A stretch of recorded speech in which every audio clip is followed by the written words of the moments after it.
खुदावंद से यीशु में एक बार फिर से आप सभी को सलाम। जय मसीह की, प्रेज़ द लॉर्ड। और सरदीस की कलीसिया के बारे में हम स्टडी कर रहे हैं और सरदीस के बारे में ये हमारा दूसरा एपिसोड है या दूसरा पार्ट है। और अगर आपने पिछला सरदीस की कलीसिया के बारे में जो पिछला एपिसोड अपलोड किया उसे नहीं देखा तो प्लीज़ जरूर देखना, क्योंकि उसमें सरदीस की कलीसिया की सारी फाउंडेशन है कि क्यों परमेश्वर ने वो सारी बातें कही जो कही। आज हम पार्ट 2 को कंटिन्यू करने वाले हैं, सरदीस की कलीसिया के बारे में पढ़ेंगे। तो पिछले वीडियो में हमने बात करी थी कि प्रभु यीशु अपने आप को इस कलीसिया के बारे में क्या कहते हैं। शहर के बारे में हमने स्टडी करी थी कि जो सरदीस का ये जो शहर है, ये शहर कैसा था। और परमेश्वर ने जब इन्हें कहा जागृत रहने के लिए, जब परमेश्वर ने कहा कि मैंने तुम्हारे किसी काम को पूरा नहीं पाया, जब परमेश्वर कहते हैं कि तू दिखाई तो देता है, तू कहलाता तो जीवित है पर है मरा हुआ, इन सब का क्या मतलब है हमने पिछले वीडियो में देख लिया था। तो आज हम वचन 3 को कंटिन्यू करने वाले हैं। चलिए हम सीधा वचन में जाते हैं, वचन को पढ़ते हैं और इसकी स्टडी शुरू करते हैं। वचन 3 में लिखा है, इसलिए सम्मान करके तूने किस रीति से शिक्षा प्राप्त की और सुनी थी और उसमें बना रहे और मन फिरा, और यदि तू जागृत ना रहेगा तो मैं चोर के समान आ जाऊंगा और तू कदापि ना जान सकेगा कि मैं किस घड़ी तुझ पर आ पड़ूंगा। और तो चलिए हम इस वचन 3 को एक्सप्लोर करते हैं and then we continue to the verse 4।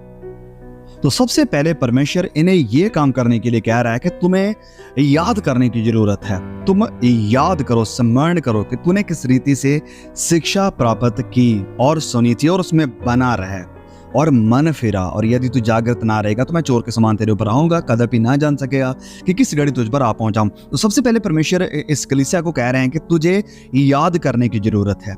याद क्या करना है कि तूने कैसी शिक्षा प्राप्त की है, किस रीति से शिक्षा प्राप्त की है और किस रीति से सुनी थी। तो इस कलीसिया को बहुत कुछ दिया गया है, बड़े सही ढंग से, सही रीति से इस कलीसिया को वचन सिखाया गया था। उद्धार का मैसेज, सुसमाचार, राइट डॉक्ट्रिन्स, सही सिद्धांत इन्हें दिए गए थे।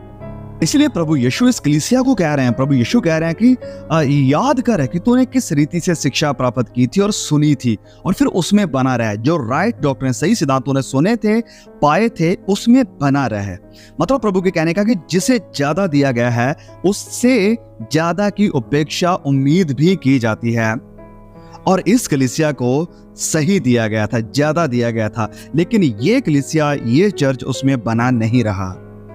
इस चर्च ने, इस कलीसिया ने और इस कलीसिया के एल्डर ने या लीडर ने सही शिक्षा तो हासिल करी, सही सिद्धांत तो हासिल करे, सही शिक्षाओं को सुना, लेकिन उसने या इस कलीसिया ने प्रेरितों की और चेलों की, शागिर्दों की, रसूलों की किसी भी शिक्षा को गंभीरता से नहीं लिया था।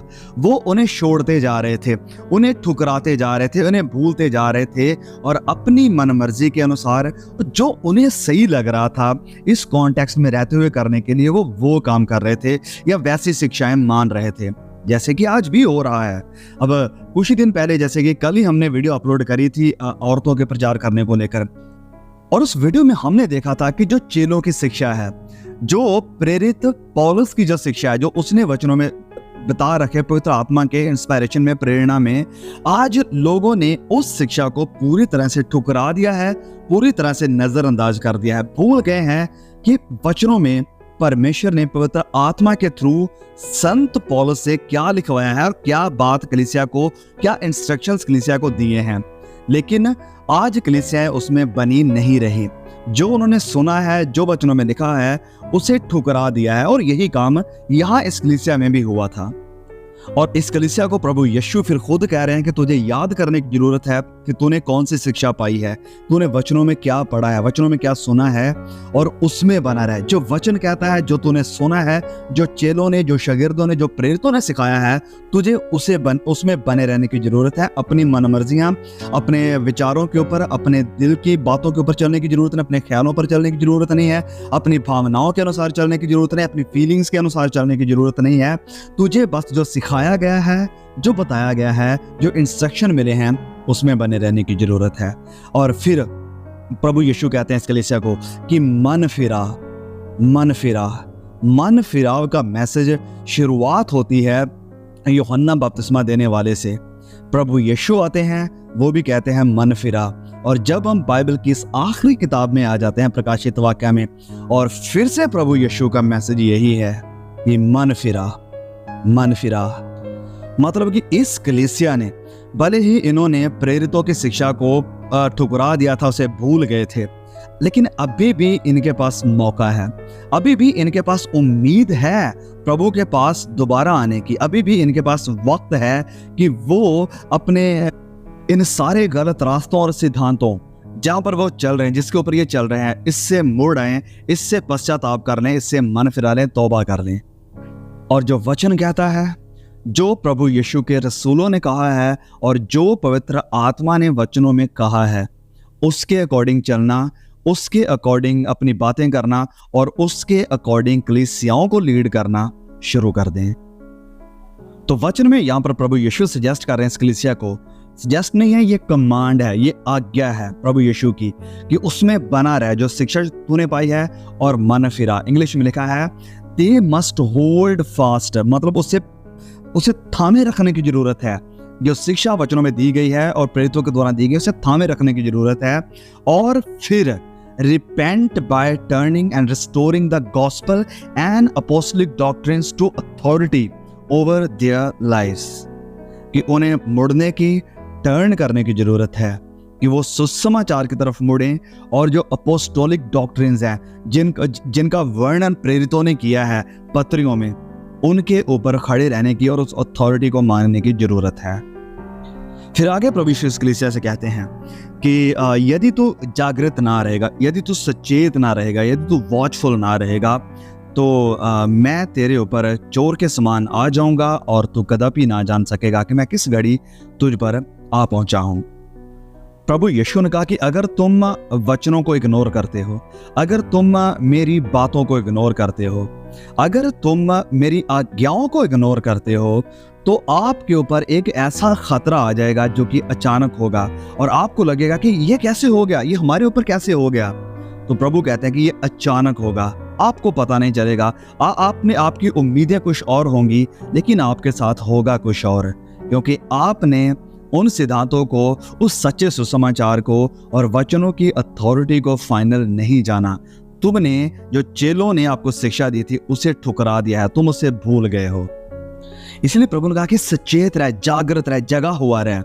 जागृत रहने का, सचेत रहने का मतलब है अवेयर रहना। अवेयर किस बात से कि प्रभु ने क्या बातें कही है, वचनों में क्या कहा गया, अथॉरिटी क्या है। और प्रभु यीशु कहते हैं कि अगर तू अवेयर नहीं रहेगा, जगा हुआ नहीं रहेगा, सचेत नहीं रहेगा, तो मैं तेरे ऊपर चोर के समान आ जाऊंगा। चोर की नहीं आने का मतलब क्या है, ये हमें देखने को मिलता है पहला थिस्सलुनीकियों अध्याय 5 में। जब आप वचन 1, 2, 3 और 4, 5 को पढ़ते रहते हैं तो आपको पूरी समझ आ जाएगी। वचन 4 में यहाँ पर लिखा है, पहला थिस्सलुनीकियों अध्याय 5 वचन 4 में, कि पर हे भाइयों, तुम तो अंधकार में नहीं हो कि वह दिन तुम पर चोर के समान आ पड़े। मतलब कि जो ज्योति के संतान हैं, जो रोशनी में चलने वाले हैं, वो उनके ऊपर प्रभु चोर की तरह या चोर के समान नहीं आएंगे। जैसे वचन 5 में लिखा भी है, क्योंकि तुम सब ज्योति की संतान और दिन की संतान हो, हम ना रात के हैं ना अंधकार के। तो जो अंधकार में हैं, जो रोशनी में नहीं हैं, उनके लिए प्रभु चोर के समान आएंगे। अब ये जो कलीसिया है, ये जो सारदिस का चर्च है, ये भी प्रभु में नहीं है, ये रोशनी से दूर है, ये अंधकार में चल रहा है। और इसलिए प्रभु कहते हैं कि तुम तैयार नहीं हो, तुम तैयार नहीं हो, और जब मैं तुम्हारे ऊपर आऊंगा तो तुम्हें ऐसे लगेगा जैसे सडन अटैक हुआ है और चोर के समान आकर मैं तुम्हारे ऊपर जजमेंट लेकर आऊंगा, क्योंकि तुम अंधकार में चल रहे हो। तो जो एक जयवंत मसीह है, वचनों के साथ वफादार मसीह है, वचनों को अपनी अथॉरिटी मानने वाला मसीह है, जो प्रभु यीशु के पीछे चलने वाला मसीह है, जो प्रभु यीशु की बातों को मानने वाला मसीह है, जो रोशनी में चलने वाला मसीह है, वो सदा तैयार है, वो सदा हर वक्त तैयार है प्रभु यीशु के दूसरे आगमन के लिए। लेकिन जो अंधकार में चलने वाले हैं, जिनके जीवनों में ऐसे बहुत सारे पाप हैं जिनसे अभी भी उन्होंने जीत नहीं पाई है, जिनसे उन्होंने अभी तक मन नहीं फिराया है, अभी भी वो वचनों का पालन नहीं कर रहे हैं, वचनों की खिलाफत में जा रहे हैं, तो वो चाहे कोई पास्टर हो या वो चाहे कोई विश्वासी हो, वो कोई भी क्यों ना हो, अगर वो ऐसे चल रहे हैं तो वह तैयार नहीं है, वह तैयार नहीं है प्रभु यीशु के दूसरे आगमन के लिए, और इनके लिए प्रभु यीशु चोर के समान आ जाएंगे। तो ये जो वचन है प्रकाशित वाक्य अध्याय 3:3, ये वचन हमें ये साइन देता है, ये संकेत देता है कि अगर सारे विश्वासी या आत्मिक अगुए अगर आत्मिक रूप में सोए हुए हैं, अगर वचनों के प्रति सोए हुए हैं, सुसमाचार के प्रति सोए हुए हैं, सच्चे सिद्धांतों के प्रति सोए हुए हैं, वचनों की आज्ञाओं के प्रति सोए हुए हैं, वो चाहे कलीसिया है, वो चाहे कोई कलीसिया का लीडर है, और जो मन नहीं फिराते, जो पश्चाताप नहीं करते हैं, वह उस समय हैरान हो जाएंगे, चकित हो जाएंगे जब प्रभु यीशु आएंगे।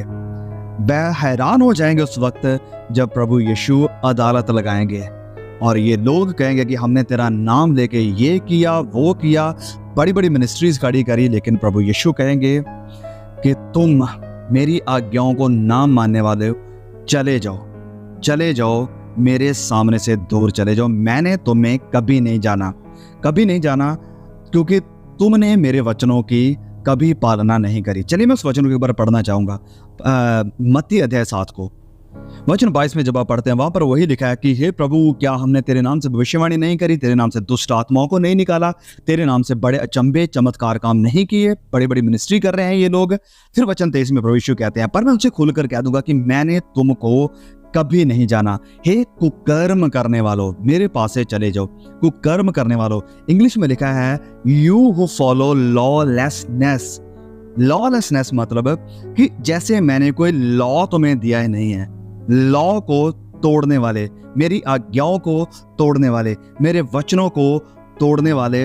भले तूने बड़े सैक्रिफाइस करे, बड़े तूने मिनिस्ट्री करी, बहुत कुछ किया, लेकिन तुमने मेरे वचनों को तोड़ा। जो बातें मैंने क्लियरली कही थी, तुमने उसको तोड़ा। ओके, मैं एक यहाँ पर आपको पुराने नियम से इंसिडेंट दिखाना चाहता हूँ ताकि इंसिडेंट से हम सीख सकें। जब हम 2 शमूएल अध्याय 6 वचन 3 से लेकर 7 तक आप पूरी स्टोरी को पढ़ लेना।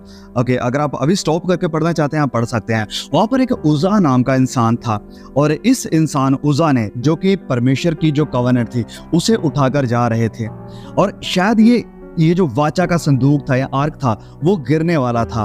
और इस उज़ा ने, जो कि एक लेवाई था, उसने इसे पकड़ने की कोशिश करी, और जैसे उसने हाथ लगाया आर्क को, इस संदूक को, तो वचन में लिखा है कि तुरंत परमेश्वर का क्रोध उसके ऊपर भड़का और वो तुरंत वहीं पर मर गया। आप कहेंगे परमेश्वर ऐसा क्यों किया? वेल, इस वाचा के संदूक को हाथ लगाना, इसे छूना पूरी तरह से मना था। इसे हाथ लगाने कोई भी नहीं सकता था। तो इस इंसान ने, जो कि एक लेवाई था, हाथ लगा, ये सेवकाई करने वाले लोग थे, हाथ उसने लगाया। क्यों? ताकि वो गिरने वाले थे उसे उठा सके, अच्छा काम करने के लिए। लेकिन क्योंकि ये वचन के खिलाफ था, क्योंकि ये जो आज्ञा परमेश्वर ने दी थी उसके खिलाफ था, तो इसके कारण उसे मरना पड़ा। तो आप चाहे कितने भी अच्छा काम कर रहे हैं, कुछ भी कर रहे हैं प्रभु के लिए, जो भी करना चाहे कर रहे हो, लेकिन अगर ये वचनों के विरोध में है, प्रभु की आज्ञाओं के विरोध में है, तो इसे प्रभु अप्रूव नहीं करेंगे, वो चाहे कुछ भला काम ही क्यों ना हो। सो भाइयों, सावधान रहें। जैसे मैंने उस वीडियो में भी कहा था कि सैक्रिफाइस चढ़ाने से अच्छा है कि हम आज्ञा को माने। ओबीडियंस, आज्ञाकारी करना ज्यादा जरूरी है।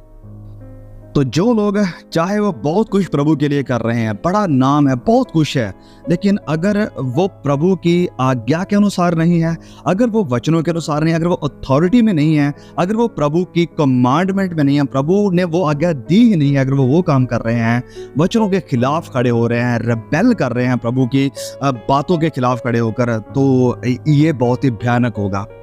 ये बहुत ही भयानक होगा, क्योंकि वो सच्चाई के प्रति, सुसमाचार के प्रति, सच्चे सिद्धांतों के प्रति और वचनों की आज्ञाओं के प्रति सोए हुए हैं, और इस कारण उनके ऊपर अचानक विनाश आएगा जब प्रभु यीशु न्याय के लिए खड़े होंगे। चलिए आगे पढ़ते हैं वचन 4 को। यहाँ पर लिखा है, पर हाँ, सारदिस में तेरे यहाँ कुछ ऐसे लोग हैं जिन्होंने अपने अपने वस्त्र अशुद्ध नहीं किए, वह श्वेत वस्त्र पहने हुए मेरे साथ घूमेंगे, क्योंकि वह इससे योग्य हैं। तो हम यहाँ पर देख सकते हैं कि इस मरे हुए चर्च में भी, इस मरे हुए चर्च में, जिसे प्रभु यीशु ने खुद कहा कि तू मरा हुआ है, इस मरे हुए चर्च में भी एक छोटा सा ग्रुप है, एक छोटा सा झुंड है जो वफादार है। वो बहुत ज्यादा नहीं है, वो थोड़े से ही हैं, थोड़े से नाम हैं जो कि शुद्ध हैं, जिन्होंने अपने वस्त्र मैले नहीं करे हैं, जिन्होंने अपने वस्त्र अशुद्ध नहीं करे हैं। वो बस एक छोटा सा ग्रुप है। तो यहाँ ये शहर जो कि बहुत ही नोटोरियस है, बहुत बुरा है, बड़ा गंदा है, इमोरैलिटी, बुराई, गंदगी और तरह के व्यभिचार के गुनाह यहाँ पर हैं। लेकिन फिर भी यहाँ पर इस सारी बुराई के बीच में भी, इस मरे हुए चर्च के बीच में भी एक छोटा सा झुंड है, एक छोटा सा ग्रुप है जो प्रभु के प्रति वफादार है, जिन्होंने इन सारे गुनाहों के ऊपर जीत पाई है, जिन्होंने संसारिक गुनाहों के ऊपर भी जीत पाई है और जो चर्चेस में बुराई चल रही है उसके ऊपर भी जीत पाई है। तो यस, ये शुरुआत में था और आज की भी यही सच्चाई है। और हर पीढ़ी में थोड़े से लोग होते हैं, एक छोटा सा झुंड होता है जिसे प्रभु संभाल कर रखते हैं, एक छोटा सा ग्रुप होता है जो प्रभु के प्रति वफादार होता है। क्योंकि जो थोड़े लोग हैं वही हैं जो सक्रिय फाटक से प्रवेश करते हैं और जो सक्रिय मार्ग यानी सक्रिय रास्ते के ऊपर चलते हैं। ये सिर्फ थोड़े ही हैं, क्योंकि ये जो सकरा फाटक है और ये जो सकरा मार्ग है ये कठिन है, ये मुश्किल है, ये हर किसी को प्रसन्न नहीं करता है, ये हर किसी की ख्वाहिशों को पूरा नहीं करता है, ये जिस्म की ख्वाहिशों को पूरा नहीं करता है। लेकिन यहाँ इस रास्ते के ऊपर जिंदगी है और थोड़े ही हैं जो जिंदगी को पाते हैं। और यहाँ इस चर्च की भी यही सच्चाई थी और आज भी यही सच्चाई है। एक छोटा सा ग्रुप है, छोटा सा झुंड है जो वफादार है आज भी वचनों के प्रति और अपनी पवित्र जिंदगी के प्रति। फिर आगे प्रभु यीशु इस छोटे से ग्रुप को, इस वफादार कलीसिया को, वफादार झुंड को ये वायदा देते हैं, उसे ये प्रतिज्ञा देते हैं कि वह श्वेत वस्त्र पहने हुए मेरे साथ घूमेंगे क्योंकि वह इस योग्य हैं, मेरे साथ घूमेंगे। और ये जो रिवॉर्ड है प्रभु के साथ चलने का, प्रभु के साथ बने रहने का, प्रभु के साथ फेलोशिप का, this is a greatest reward. सारे जो ताज, जो मुकुट मिलेंगे, सब कुछ जो मिलेगा वो सब कुछ जीरो हो जाएगा इस रिवॉर्ड के सामने कि प्रभु यीशु के साथ हम घूमेंगे। The Christians in Sardis who forsook the sinful compromises of their city, वो सारे विश्वासी जिन्होंने सारदिस के जो शहर में जो बुराई चल रही थी, जिन्होंने कंप्रोमाइज नहीं किया, जो चर्चेस में बुराई चल रही थी, जिन्होंने उसके साथ कंप्रोमाइज नहीं किया, उन्हें रिवॉर्ड क्या मिल रहा है कि वो प्रभु यीशु के साथ एक हो जाएंगे, वो प्रभु यीशु के साथ रहेंगे, वो प्रभु यीशु में बने रहेंगे, वो प्रभु यीशु के साथ चलेंगे। This reward is ultimately a better motivator than the fear of punishment or ruin from our sin. ये एक बढ़िया मोटिवेटर है इस डर से कि हमें सजा मिल जाएगी, हम ऐसा हो जाएंगे, वैसा हो जाएंगे। ये हमारे एक अच्छा मोटिवेटर होना चाहिए कि अगर हम जयवंत होते हैं, अगर हम कंप्रोमाइज नहीं करते हैं, अगर हम ना संसार के साथ ना कलीसिया की बुराई के साथ कंप्रोमाइज करते हैं तो हम जयवंत होंगे। और अगर हम जयवंत होंगे तो हमारा रिवॉर्ड ये है कि हम प्रभु यीशु मसीह के साथ चलेंगे। इससे बड़ा रिवॉर्ड शायद ही कुछ और सकता है, और हो सकता है स्वर्ग, सोने की सड़कें, ये वो सब कुछ, ये सब जरूरी नहीं होगा एक सच्चे प्रभु यीशु मसीह के साथ प्यार करने वाले विश्वासी के लिए। उसके लिए प्रभु यीशु ही सब कुछ है। जहां प्रभु यीशु है वही उसके लिए सबसे बड़ा रिवॉर्ड है। और यहाँ मैं इस बात को ड्रॉ करना चाहता हूँ, in case we just focus on the future, कि हम फ्यूचर पर ही ध्यान ना लगा कर रखें कि आज भी अगर हम कंप्रोमाइज नहीं करते हैं, आज भी अगर हम गुनाह के ऊपर जीत पाते हैं तो हमें प्रभु में आनंद मिलता है, हम प्रभु में बने रहते हैं। लेकिन अगर हम गुनाह कर देते हैं, अगर हम बुराई की तरफ चले जाते हैं तो हमारे अंदर एक तड़प बनी रहती है, हमारे अंदर से तूफान उठते रहते हैं जो कि हमें चैन से बैठने नहीं देते हैं, अंदर किसी तरह का सुकून नहीं रहता है क्योंकि प्रभु हमारे साथ नहीं है। लेकिन जब हम गुनाह से तौबा करते हैं, गुनाह से दूर भागते हैं, गुनाह के ऊपर जीत पाते हैं, तो फिर हम इस दुनिया में रहते हुए भी प्रभु के साथ चलते हैं, क्योंकि प्रभु के साथ चलने में आनंद है, प्रभु के साथ चलने में एक खुशी है, एक जॉय है, एक सच्ची शांति, सच्चा सुकून है।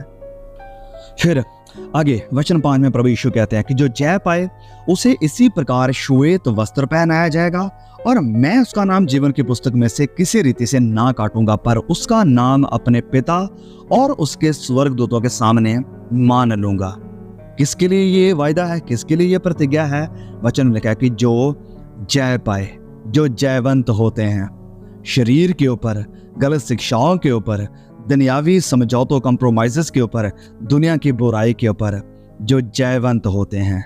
और इस बात से, इस वचन से हमारे लिए ये पूरी तरह से क्लियर हो जाता है कि जो जय पाने वाले हैं, जो कंप्रोमाइजेस करने वाले नहीं हैं, वही होंगे मसीही यीशु की दुल्हन, जो कि जयवंत होंगे।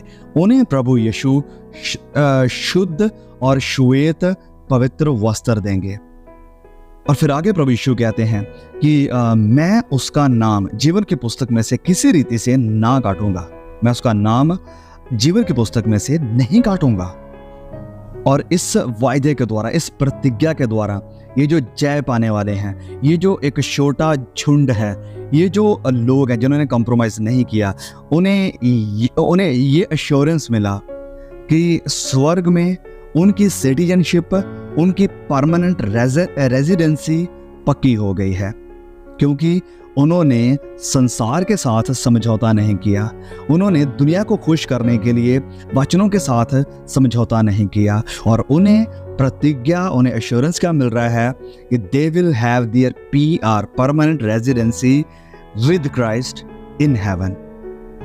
और ये बात है जब प्रभु यीशु कह रहे हैं कि मैं फिर उसका नाम जीवन की पुस्तक में से कभी नहीं मिटाऊंगा या किसी रीति से नहीं काटूंगा, इससे हमें ये भी पूरी तरह से क्लियर हो जाता है, स्पष्ट हो जाता है कि एक इंसान का नाम जीवन की पुस्तक में लिखा हुआ हो सकता है। और फिर क्योंकि उसने कॉम्प्रोमाइजेस किए, क्योंकि उसने संसार को, शरीर को खुश करने की कोशिश करी और प्रभु यीशु के वचनों को और उसकी आज्ञाओं को तोड़ा, उसकी उल्लंघना करी, तो इसके कारण उसका नाम इस जीवन की पुस्तक में से मिटाया जा सकता है। ये एक क्लियर वचन है, इसमें कोई भी दो राय नहीं है। अगर इस तरह के खतरे की कोई भी अस्तित्व ना होता, अगर ये रियलिटी ना होती, ऐसा कोई खतरा होता ही ना, तो जो प्रतिज्ञा, जो वायदा यहाँ एक जय पाने वाले के साथ किया जा रहा है, फिर उसका कोई भी अर्थ ना होता, इसका कोई भी मतलब या कोई तुक ना बनती। लेकिन हम वचनों से क्लियरली जानते हैं, ये कोई एक वचन नहीं है। वचन हमें क्लियरली सिखाता है कि जो शरीर के अनुसार जिंदगी गुजारेंगे वह आत्मिक मृत्यु पाएंगे। जब आप रोमियो अध्याय 8 वचन 13 को पढ़ते हैं, मतलब कि वह उस एश्योरेंस को, उस वायदे को और उस उद्धार को खो देंगे जो एक समय उन्होंने रिसीव किया था, जो एक समय उन्हें मिला था, क्योंकि वो वफादार नहीं रहे प्रभु के प्रति। और ये रियलिटी सिर्फ नए नियम में ही नहीं है, पुराने नियम में भी हमें देखने को मिलता है। जब हम पढ़ते हैं निर्गमन अध्याय 32 वचन 33 में, एक्सोडस चैप्टर 32 वर्स 33, यहाँ पर लिखा है, परमेश्वर कहते हैं, यहोवा ने मूसा से कहा कि जिसने मेरे विरुद्ध पाप किया है उसी का नाम मैं अपनी पुस्तक में से काट दूंगा। जिसने मेरे विरुद्ध पाप किया है मैं उसका नाम काट दूंगा। इसका मतलब कि वो नाम ऑलरेडी किताब में था, अब क्योंकि उसने पाप किया उसका नाम काटा जा रहा है। इससे क्लियर और क्या ही हो सकता है। मतलब इस कलीसिया का अगर आप कॉन्टेक्स्ट देख रहे हैं तो आपको पता होगा, प्रभु ने ये कहा इस कलीसिया को कि तू याद कर तुझे क्या सिखाया गया था, तूने क्या सीखा और क्या सुना है, और उसमें बना रहे। तूने उसे छोड़ दिया है, उसमें बना रहे, उसे थामे रख और पश्चाताप कर, मन फिरा। मतलब ये कि इस एक वक्त में उसने सही शिक्षा प्राप्त करी थी, उद्धार को हासिल किया था, लेकिन अब उसने उसे छोड़ दिया है, उसे भूल गए। इसलिए प्रभु कह रहा है कि तुझे याद करने की जरूरत है। तो यस, आपने उद्धार को पाया जब आपने खुदा मसीह यीशु को कबूल किया, जब आपने गुनाह से पश्चाताप करके प्रभु यीशु मसीह की कुर्बानी के ऊपर विश्वास किया, प्रभु यीशु के ऊपर विश्वास किया। लेकिन हो सकता है कि आप जो बदलाव, जो चेंज आपकी जिंदगी में होना चाहिए था प्रभु यीशु मसीह के आने के द्वारा, हो सकता है वो चेंज दिखाई नहीं दे रहा है। अभी भी आप अपने शरीर के अनुसार चल रहे हैं, आप संसार के अनुसार चल रहे हैं। लेकिन प्रभु यीशु जिसको आपने अपना उद्धारकर्ता, अपना सेवियर और अपना छुड़ाने वाला कबूल किया है, आपकी जिंदगी उसके हिसाब से नहीं है। आप उसे प्रसन्न करने की बजाय शरीर को प्रसन्न कर रहे हैं, आप उसकी मर्जी पूरी करने की बजाय संसार की मर्जी पूरी कर रहे हैं, आप उसके साथ चलने की बजाय संसार के साथ चल रहे हैं, और आप उसके प्रति वफादार रहने की बजाय समझौता कर रहे हैं। तो ये कारण हो सकता है कि आपका नाम इस जीवन की पुस्तक में से निकाला जा सकता है। आप प्रभु से इस उद्धार को खो सकते हैं। इसका क्लियरली मतलब ये है। तो आपको क्या करना होगा अपना नाम इस पुस्तक में बनाए रखने के लिए? वही बात जो प्रभु यीशु ने इस कलीसिया से कही, वही बात मैं आपसे कहना चाहूँगा कि याद कर कि आपने क्या सुना था, क्या सीखा था और कैसे उद्धार को पाया था। याद कर कि उद्धार का रास्ता सिर्फ यीशु मसीह है और फिर उसमें बना रहे, मसीह यीशु में बना रहे, शरीर में नहीं, संसार में नहीं, मसीह यीशु में बना रहे और पश्चाताप कर हर एक अपनी बुराई से, हर एक अपने गुनाह से और इन सारे गुनाहों के ऊपर जीत पा और समझौता मत कर, जैसे इस छोटे से झुंड ने जो सारदिस की कलीसिया में था, जैसे इन्होंने समझौता नहीं किया और उनसे ये वायदा किया जा रहा है कि वो प्रभु यीशु के साथ चलेंगे। लेकिन जो समझौता करने वाले हैं उनसे वायदा ये है कि उनका नाम काटा जाएगा। ओके, तो क्लियर है। चलिए हम आगे बढ़ते हैं। फिर प्रभु यीशु कहते हैं कि मैं जीवन की पुस्तक में से किसी रीति से उसका नाम ना काटूंगा, पर उसका नाम अपने पिता और उसके स्वर्गदूतों के सामने मान लूंगा। तो प्रभु ने इस जय पाने वाले झुंड के साथ, इस समझौता ना करने वाले झुंड के साथ ये एक बहुत ही खूबसूरत वायदा किया कि मैं अपने पिता के सामने और जो उसके दूत उसके आसपास हैं उसके सामने आपको मान लूंगा। तो जो इंसान इंसानों के सामने लज्जित हुए बिना, दूसरे लोगों के डर के बिना प्रभु यीशु के नाम का अंगीकार करता है, प्रभु यीशु के नाम को कन्फेस करता है, प्रभु यीशु के वचनों की सच्चाई बताता है, प्रभु यीशु को मान लेता है, उसके लिए बड़े प्रतिफल की प्रतिज्ञा या वायदा प्रभु ने किया है। और ये सेम चीज़ हमें मत्ती अध्याय 10 वचन 32 और लूका अध्याय 12 वचन 8 में भी देखने को मिलती है। तो इस बात को आप बिल्कुल भी हल्के में ना लें। प्रभु इसे बड़ी गंभीरता से लेते हैं कि अपने रिश्तेदारों में, अपने भाई बहनों में, अपने दोस्तों में, अपने माँ बाप के सामने, आप अपने को वर्कर्स के, आपके साथ जो काम करने वाले हैं उनके सामने, आपके समाज के सामने कभी भी प्रभु यीशु मसीह के नाम को अंगीकार करने से या उसके नाम को मानने से हिचकिचाएं ना, शर्मिंदगी महसूस ना करें, डर महसूस ना करें। और आज फिर से बहुत सारे विश्वासी, बहुत सारे अपने आप को मसीही कहने वाले इस बात में भी प्रभु यीशु के साथ वफादार नहीं है, इस बात में भी विश्वास योग्य नहीं है और इसमें वह ये प्रमाणित कर देते हैं कि असल में ये लोग जय पाने वाले या समझौता किए बिना चलने वाले नहीं हैं। एक बार इस चीज के बारे में थोड़ा सोच कर देखें कि सारी कायनात दुनिया को बनाने वाला खुदा जब न्याय के लिए खड़ा होगा तो वो आपका नाम लेकर आपका अंगीकार करेगा कि हाँ, मैं इसे जानता हूं, ये मेरा ही बच्चा है, ये मेरी ही बच्ची है। ये कितने आदर और कितने सम्मान की बात होगी कि प्रभु यीशु हमारे नाम को अंगीकार करेंगे, हमारे नाम को मान लेंगे, हमारे नाम को कबूल करेंगे सब लोगों के सामने।